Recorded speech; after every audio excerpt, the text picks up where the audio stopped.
যতই আমার জুতা থাকুক না কেন, আমার কাছে বড় জুতা পরতে ভালো লাগে। এই যে আমি বাইরে গেলে জুতাটা পরি, কোনো কিছু রোদে দিতে গেলে বা একটু বাইরে বের হলে আমি জুতাটা পরি। আমার কাছে বড় জুতা পরতে ভালো লাগে। তা আপনাদের দাদা সবসময় আমাকে শুধু বলবে, তোমার জুতা থাকতেও তুমি বড় জুতাগুলো কেন পরো। দেখছেন কত বড় জুতা পরছি আমি। এখন আমি ছাদে যাব।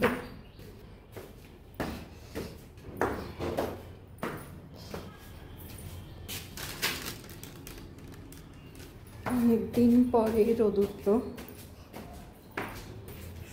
অনেকদিন পরে রোদ উঠছে, তাই ছাদে জামা কাপড়গুলো দিলাম। অনেক জামা কাপড় বাসার মধ্যে জমা হয়েছিল, রোদ না ওঠার কারণে, বৃষ্টির কারণে সব ভিজা ভিজা, শুকাতে চায় না।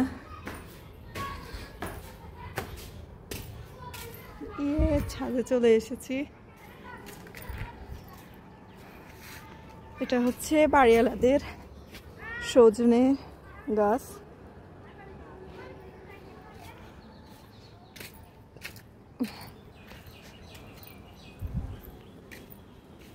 এই তো জামা কাপড় রোদে দিয়ে গেছি তখন।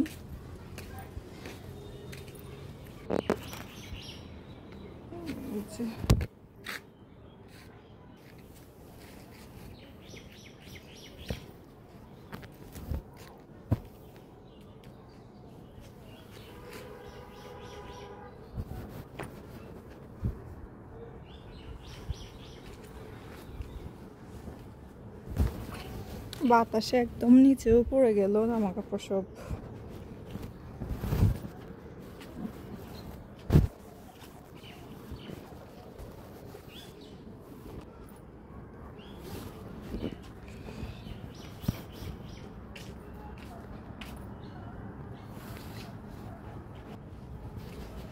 এখানে একটা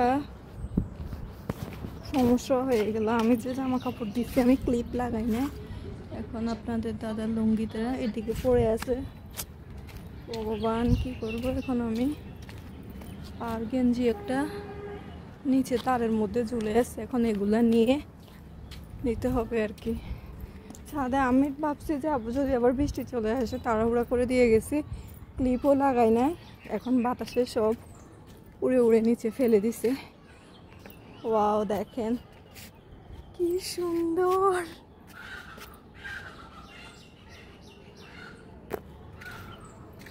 অনেক সুন্দর সুন্দর ফুল গাছ আছে।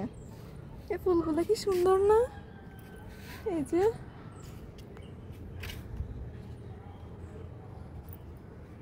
এই গাছটাতে একটা ঢেঁড়স হয়েছিল, এখন আর ঢেঁড়স ধরে নাই, আরো ধরতেছে দেখতেছে।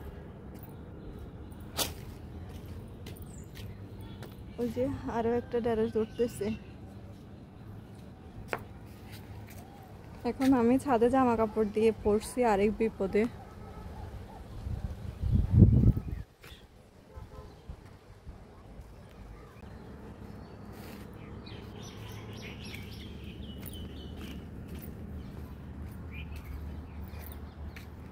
এখন আপনাদের দাদাকে বাসায় গিয়ে বলতে হবে যে এগুলো নিতে, আমি তো পারবো না।